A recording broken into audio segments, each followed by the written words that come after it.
नमस्कार, हमारे इस विशेष प्रसारण में आपका स्वागत है। प्रधानमंत्री नरेंद्र मोदी सिलिकॉन वैली में हैं और जिस तरह से लगातार अब आपको दिखा रहे हैं जो साइबर वर्ल्ड क्या कहे सिलिकॉन वर्ल्ड के तमाम बड़े दिग्गजों के साथ न सिर्फ उनकी मुलाकात हो रही है, न सिर्फ चर्चा हो रही है, बल्कि इस बात पे भी चर्चा हो रही है कि आने वाले वक्त में जो डिजिटल इंडिया का सपना भारत सरकार ने देखा है, प्रधानमंत्री जिस पर लगातार जोर देते रहे हैं, आखिर वो उसका स्वरूप कैसे होगा, कैसे उसमें भागीदारी होगी इन तमाम कंपनियों की। चाहे हम बात कर लें एडोब की बात कर लें, चाहे हम बात माइक्रोसॉफ्ट की कर लें, गूगल की कर लें, जो तमाम बड़ी कंपनियां हैं, क्या उनकी भूमिका हो सकती है और जो वहां भारतवंशी हैं, जो एक पकड़ रखते हैं पूरी सिलिकॉन वैली पे, उनकी क्या भूमिका होगी, कैसे वो भागीदारी भारत के साथ कर सकते हैं। और इन तमाम मसलों पे हम बातचीत करेंगे। बात करेंगे कि डिजिटल इंडिया और जिस तरह से भारत अमेरिका सहयोग आगे बढ़ रहा है, वो किस तरह से आगे बढ़ सकता है, क्या संकेत मिल रहे हैं। फिलहाल रिपोर्ट एक देखते हैं। प्रधानमंत्री नरेंद्र मोदी ने शीर्ष सूचना तकनीकी कंपनियों के शीर्षस्थ अधिकारियों के साथ मंच साझा करते हुए डिजिटल इंडिया की सहायता से विकास के एजेंडे को आगे ले जाने के अपने विजन पर बात की। अपने संबोधन में प्रधानमंत्री ने सोशल मीडिया और डिजिटल तकनीक को सामाजिक परिवर्तन का वाहक करार दिया। प्रधानमंत्री ने अपने संबोधन में जोर दिया कि वो डिजिटल तकनीक के माध्यम से समाज के हर वर्ग तक उसके अधिकारों की पहुंच आसान बनाना चाहते हैं। डिजिटल तकनीक के संदर्भ में उन्होंने कहा कि उनकी सरकार पहले दिन से गरीबी जैसे समस्याओं पर काबू पाने की कोशिश कर रही है। प्रधानमंत्री नरेंद्र मोदी ने शीर्ष सूचना तकनीकी कंपनियों के शीर्षस्थ अधिकारियों के साथ मंच साझा करते हुए डिजिटल इंडिया की सहायता से विकास के एजेंडे को आगे ले जाने के अपने विजन पर बात की। अपने संबोधन में प्रधानमंत्री ने सोशल मीडिया और डिजिटल तकनीक को सामाजिक परिवर्तन का वाहक करार दिया। प्रधानमंत्री ने अपने संबोधन में जोर दिया कि वो डिजिटल तकनीक के माध्यम से समाज के हर वर्ग तक उसके अधिकारों की पहुंच आसान बनाना और उनका विकास चाहते हैं। प्रधानमंत्री ने सोशल मीडिया के बढ़ते दायरे का जिक्र किया। I have met many of you in Delhi and in New York and on Facebook,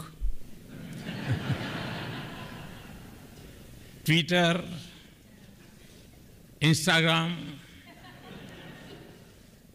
These are the new neighborhoods of our new world. Digital तकनीक के संदर्भ में उन्होंने कहा कि उनकी सरकार पहले दिन से गरीबी जैसी समस्याओं पर काबू पाने की कोशिश कर रही है। प्रधानमंत्री ने तकनीक को सशक्तिकरण का अहम माध्यम करार दिया। In this digital age, we have an opportunity to transform lives of people in ways that was hard to imagine just a couple of decades ago. This is what sets us apart from the century that we have just left behind. There may be still some who see the digital economy as a tool of the rich, educated, and the privileged. But ask the taxi driver or the corner vendor in India what he has gained from this cell phone, and the debate gets settled. I see technology as a means to empower and as a tool that bridges the distance between hope and opportunity. प्रधानमंत्री ने कहा कि तकनीक ने जीवन में जबरदस्त तब्दीलियां पैदा की हैं। प्रधानमंत्री ने ई गवर्नेंस के साथ साथ मोबाइल गवर्नेंस की अवधारणा पर भी बात की। I now speak of M-governance or mobile governance. That is the way to go in a country with 1 billion cell phones and use of smartphones growing at high double-digit rates. It has the potential to make development a truly inclusive and comprehensive mass movement. प्रधानमंत्री ने अपने संबोधन में digital literacy का विशेष रूप से जिक्र किया। प्रधानमंत्री ने डिजिटल तकनीक के माध्यम से विकास की रफ्तार तेज करने के हवाले से कहा कि सरकार स्कूलों को ब्रॉडबैंड से जोड़ेगी। We want our 1.25 billion citizens to be digital connected. We already have broadband usage across India go up by 63% last year. We need to accelerate this further. We launch an aggressive expansion of the national optical fiber network that will take broadband to our 600,000 villages. प्रधानमंत्री ने भारत और America के रिश्तों के संदर्भ में बात करते हुए दोनों देशों के बीच और अधिक सहयोग पर जोर दिया। We have the responsibility to shape a future of peace, stability and prosperity in this region. Our relationship is also defined by the power of youth, technology and innovation. This can ignite a partnership that will advance and sustain prosperity in our two countries. Even more, in this digital age, we can draw on the strength of our values and partnership to shape a better and more sustainable future for the world. प्रधानमंत्री का सपना है कि school से लेकर सुदूर गांवों तक और रेलवे स्टेशन से लेकर किसान तक समाज के हर वर्ग, हर हिस्से को डिजिटल इंडिया के माध्यम से सहूलतों से लैस किया जाए। डिजिटल इंडिया के माध्यम से प्रधानमंत्री की इस कोशिश को सिलिकॉन वैली में यकीनन एक नई उड़ान मिली है। अशोक श्रीवास्तव और सुधाकर दास की report, TD news, silicon valley. और प्रधानमंत्री ने अपने भाषण में यह भी कहा कि भारत में युवाओं के बीच में, खासकर शहरी युवाओं के बीच में बहस ये भी है कि आखिर वो किस प्लेटफॉर्म का इस्तेमाल करें, एंड्रॉयड, आईओएस या विंडोज़। ये अपने आप में दिखाता है कि आखिर किस तरफ ये जो युवा है वो किस तरफ रुख कर रहा है। अब इन तमाम मसलों पर चर्चा करेंगे। हमारे साथ स्टूडियो में मौजूद है बेहद ख़ास पैमान, हमारे साथ नरेश अजवानी जी हैं, जाने माने इंटरनेट साइबर एक्सपर्ट। नरेश जी, सबसे पहले यही कि एक बड़ा सवाल यही कि किस तरह से हम देखते हैं सिलिकॉन वैली में इतनी मजबूत उपस्थिति, और जब एक मंच पे सत्या नडेला, जब सुंदर पिचाई और सिस्को और इन तमाम टेक कंपनियों के प्रमुख मौजूद हों तो एक पॉजिटिव एनर्जी आती है और लगता है कुछ होने जा रहा है। लेकिन क्या टेक अवे, आप कैसे इसे देखेंगे? अंग्रेजी में एक कहावत है, speed of the train is actually the speed of the engine. जो हमारा आज इंजन है, हमारा जो एक आगे हमारे उत्साह को बढ़ा रहा है, हमारे को दूरंदेशी दे रहा है, वो है मोदी। उसके उत्साह ने इतना कंटेजियस कर दिया है सारे माहौल को कि हर कोई कुछ ना कुछ अपने तरफ से कंट्रीब्यूट करने की कोशिश कर रहा है। ये एक लीडर की सबसे बड़ी निशानी है कि वो किस तरह से अपने विजन को दूसरों का विजन बना सके। तो उस देखिए क्या हुआ है, उस स्तर तक पहुंच गए जहां सहयोग की शुरुआत, हालांकि कई कंपनियां उसमें से पहले से ही भारत में मौजूद हैं, लेकिन अब नए सिरे से उसकी शुरुआत। मैं आपको यही फर्क बताने वाला था। देखिए, निवेश एक बात नहीं होती, बात होती है कि बिजनेस मॉडल्स आए। अभी अभी अनाउंसमेंट हुई है कि गूगल ने 500 रेलवे स्टेशन पे फ्री वाईफाई करने वाले हैं। बिल्कुल। फेसबुक ने अपना एक फ्री बेसिक प्रोग्राम शुरू कर दिया है।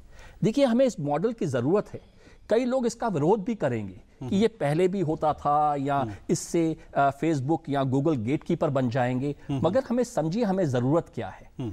हमारे कंज्यूमर को, जिसमें वहां पर फ्री का एक बहुत बड़ी आशा है कि हम इस वजह से इंटरनेट को बढ़ा सकेंगे, तो उस तरह की दूरंदेशी मोदी लेके आ रहे हैं। आप कह रहे हैं ये घोषणा गूगल ने की है कि वो 500 रेलवे स्टेशनों पर वाईफाई, फेसबुक ने भी फ्री बेसिक कर दिया है।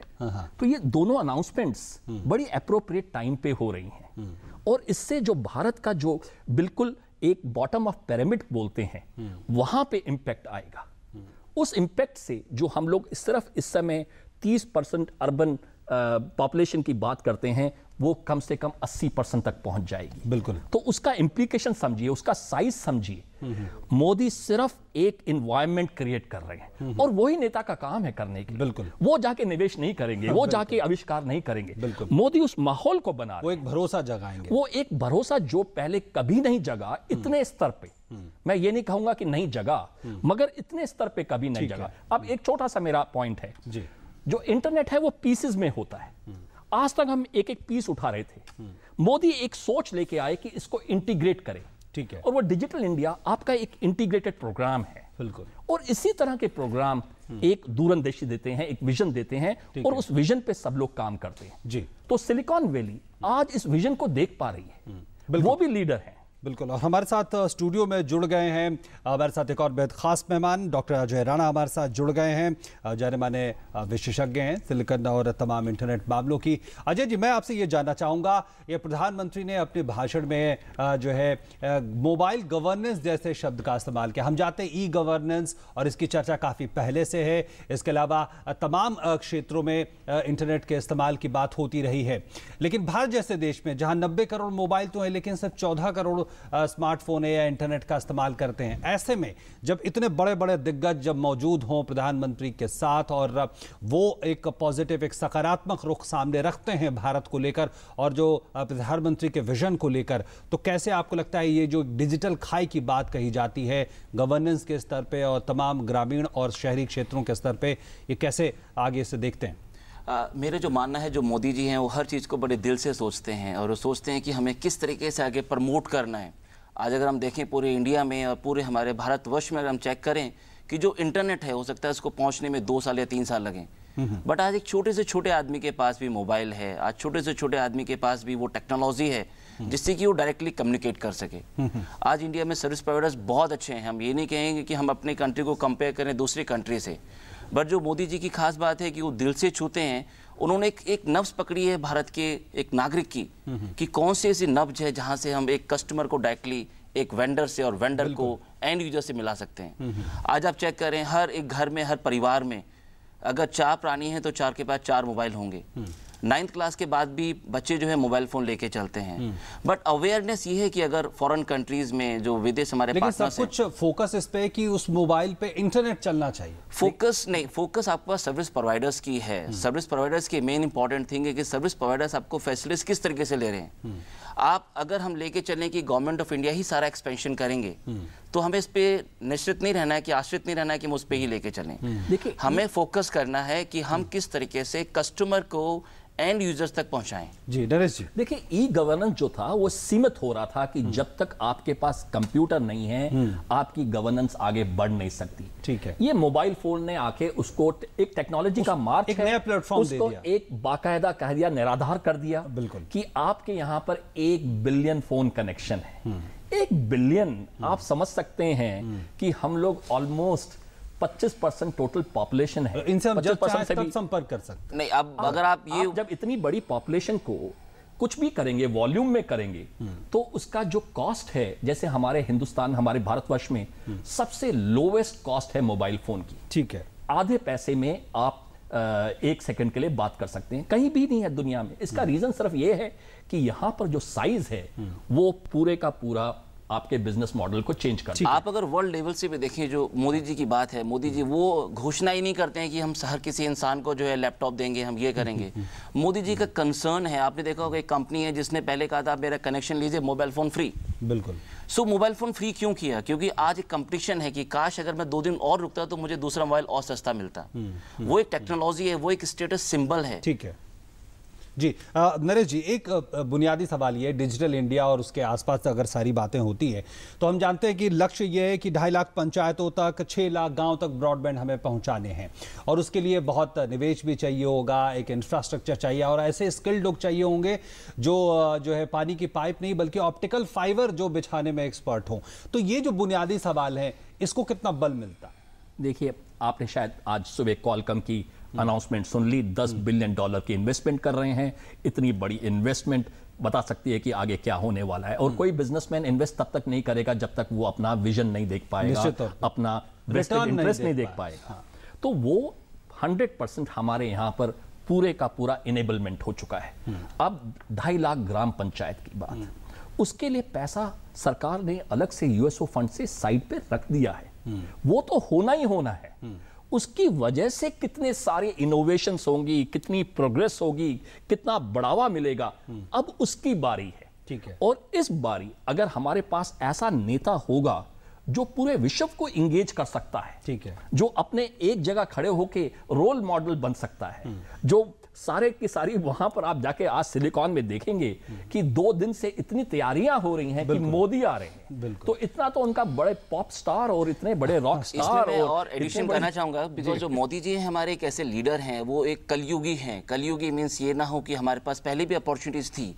कलयुगी मीन्स कला का युग, your way of expression, your way of presentation and how to promote your country in front of other. बिल्कुल, आपने एक वर्ड बोला स्किल काउंसिल की। अगर हमारे देश में इतना प्रतिभाशाली नहीं होता हमारे युवक, तो पूरा देश, पूरा संसार हमें क्यों प्रभावित करता है कि ये भारत है, देश में हमारे वैली में हम छाए रहते हैं। देखिए, ये हम एक यंग जनरेशन को सपने दिखाते हैं कि आप यहाँ जाएंगे तो ऐसा होगा, वहाँ का वातावरण ऐसा होगा। वातावरण हमारे देश में भी है। बिल्कुल। अगर हमारे यहाँ स्किल डेवलप नहीं होता तो क्या सऊदी कंट्रीज इंडिया के टैलेंट को कंसिडर करती? क्या ऑस्ट्रेलिया कंसिडर करती? क्या यूके कंसिडर करती?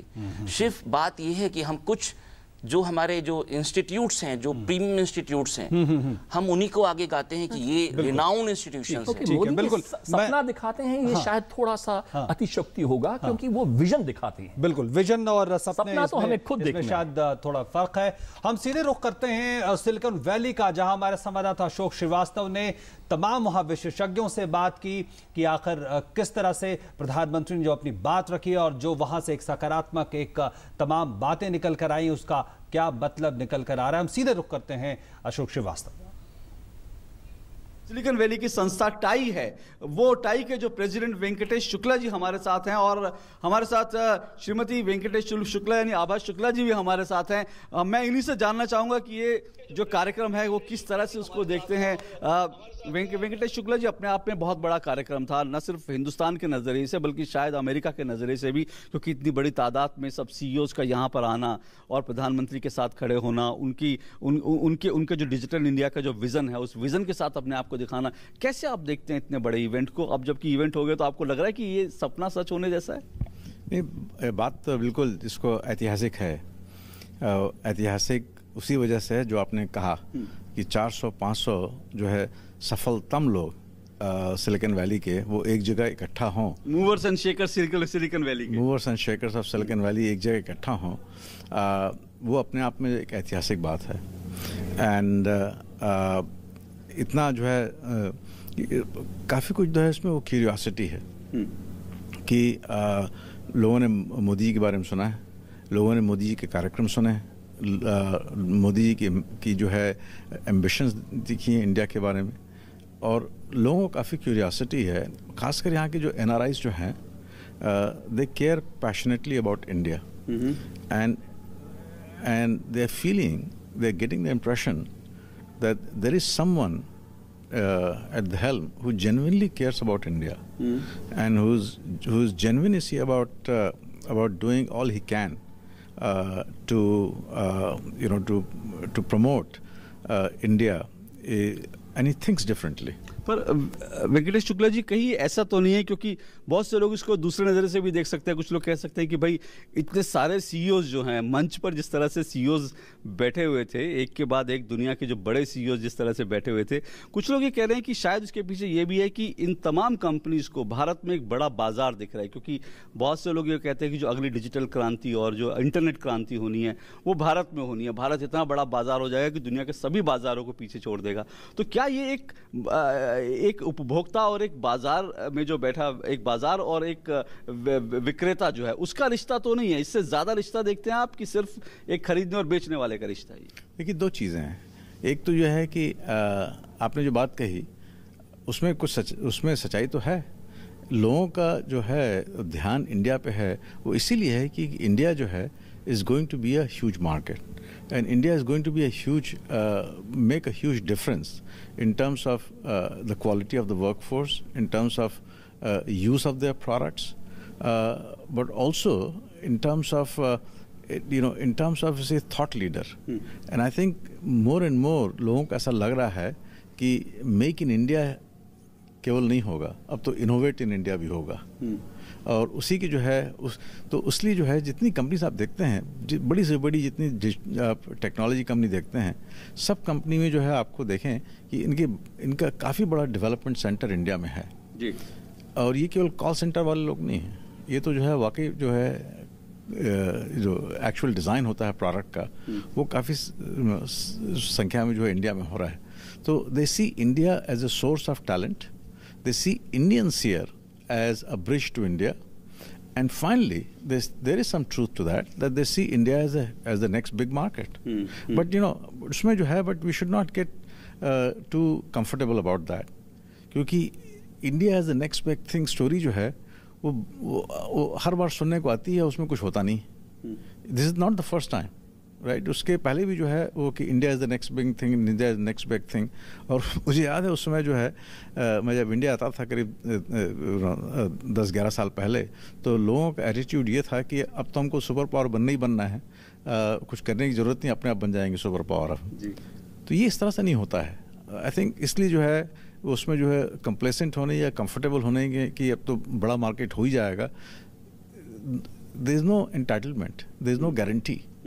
You have to work hard for it, and you have to work hard for it. और लोगों को ऐसा जो है भरोसा आ रहा है कि ये गवर्नमेंट जो है वो सीरियस है, ये गवर्नमेंट जो है वो सीरियस है समझने में कि क्या करना है और उसको जो है इम्प्लीमेंट करने में. एक चीज़ और, सरकार सीरियस है, लेकिन इसके अलावा दूसरी भी चीज़ें हैं. जब तमाम जो CEOs आज बड़े CEOs हैं, सुंदर पिचाई साहब हैं या फिर जो शांतनु साहब थे, जब ये सारे CEOs जो आज प्रधानमंत्री से मिले, आप भी उस डेलीगेशन का हिस्सा थे जो कुछ चुनिंदा CEOs के साथ बैठक हुई, तो उसमें क्या कुछ बातें हुई? क्योंकि ये लोग भी चाहते हैं, भारत में आना चाहते हैं, लेकिन भारत को लेकर एक छवि जो है कि भारत में बहुत सारी रुकावटें हो सकती हैं, अड़चनें हो सकती हैं, उसको लेकर क्या होगा? इंफ्रास्ट्रक्चर जो है वो क्या होगा? क्या इनके मन में ये सवाल है कि अगर भारत में आना तो भाई हमें भारत से भी कुछ एक्सपेक्टेशन है उनकी? यू नो,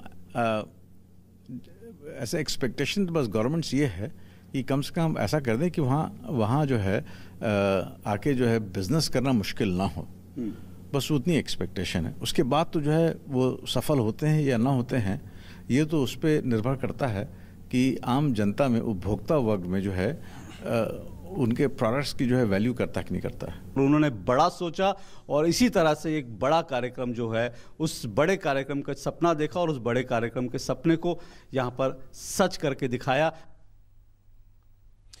तो ये थे हमारे संवाददाता अशोक श्रीवास्तव जो तमाम मसलों पर बातचीत कर रहे थे. नरेश जी, मैं एक बात जो प्रधानमंत्री ने अपने भाषण में कही, उन्होंने डिजिटल लिटरेसी की बात कही, कहीं ना कहीं वो डिजिटल खाई और जो उसकी बात हम करते हैं तो उससे जुड़ता है. और ये भी कहा कि स्कूलों को जोड़ेंगे, यूनिवर्सिटी को जोड़ेंगे, यूनिवर्सिटी के पास अपना एक सेंट्रल सर्वर होगा और उस तरह से छात्रों को जोड़ेंगे. कैसे देखते हैं इन सपनों को? ये बड़ी बड़ी बातें लगती हैं. देखिए, ये सपना है ही नहीं, ये है विजन. जब आप एक एक पीस को अकेले अकेले लेके जा रहे थे, सपोज आपने स्कूल का मॉडल तैयार किया, पीछे बाकी चीजें रह गई, कनेक्टिविटी रह गई. जब आप एक साथ सबको लेके जाते हैं, जो उनका इंटीग्रेटेड मॉडल है, तब हमें समझ में आएगा कि ये वर्ड इंटीग्रेटेड क्या करता है. ठीक है, आपको एक पिरोया जा रहा है और फिर एक साथ ऑल इंक्लूसिव उन्होंने वर्ड बोला. और ये जो मैंने बात अभी आपके न्यूज रिपोर्ट में देखी, बाजार होना कोई गलत नहीं है. बाजार होना तो बहुत अच्छी बात है. बाजार की वजह से कैपिटल आता है और कैपिटल जब बॉटम ऑफ द पिरामिड में जाता है तो सारा उत्थान होता है. ठीक है, ये हम मिस इंफॉर्मेशन को रोकें.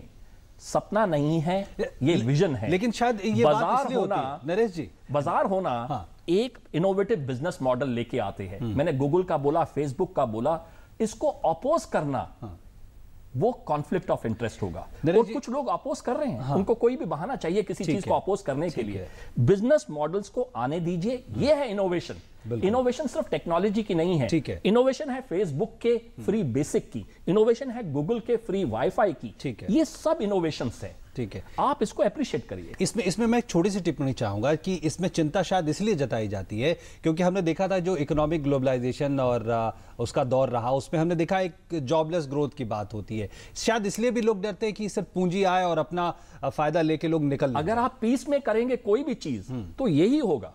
आप बार बारी मोदी जी का एक शब्द को ध्यान से सुनिए, इंटीग्रेटेड, ठीक है, ऑल इंक्लूसिव.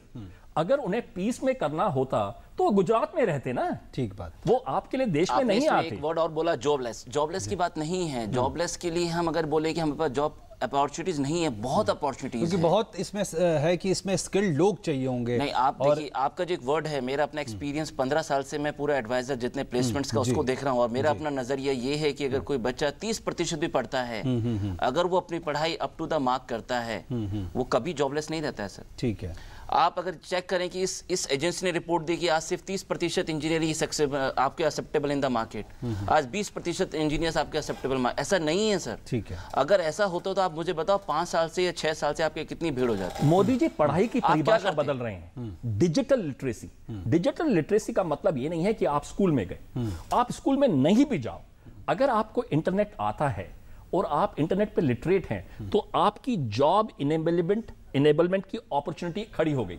आप इंटरनेट पे बहुत तरीके से पैसे कमा सकते हैं। ठीक है, अगर इंटरनेट की लिटरेसी आ गई तो आपकी जॉब अपॉर्चुनिटी अपने आप आ आज ये है कि हम ग्राहक को, जो ग्राहक है एक अपने मार्केट को अपने घर तक लेके आ रहा है। अगर उसने कुछ चीज बनाई है, आपके एडवर्टाइजमेंट बहुत अच्छे आते हैं, एक्सेसिबिलिटी बढ़ी है, पहुंच बढ़ी है, आपकी मार्केट तक अप्रोच बढ़ी है। लिटरेसी का एक सबसे बड़ा ऑब्जेक्टिव प्रोडक्ट को बनाने के बाद देखिए, आज आप अगर देखें कि किसी प्याज की कॉस्ट ही देख लो, जहां से एक आपका जो किसान है वो उगाता है उसको क्या मिलता है और एंड यूजर तक कितना जाता है। ठीक है, यही इंटरनेट का है कि आप उस डिजिटल इंडिया में डायरेक्टली जो कस्टमर है वो डायरेक्टली वेंडर के पास जाए। मैं समय हमारा खत्म हो रहा है, मैं एक टिप्पणी इस पे चाहूंगा। अभी हमने डिस्कशन में भी देखा था वहां सिलिकॉन वैली से, और कल प्रधानमंत्री ने भी पर्सनल सेक्टर जैसे शब्द का इस्तेमाल किया था, और इस पूरे सिलिकॉन वैली में India US startup connect event और इसकी भी एक अपनी भूमिका है।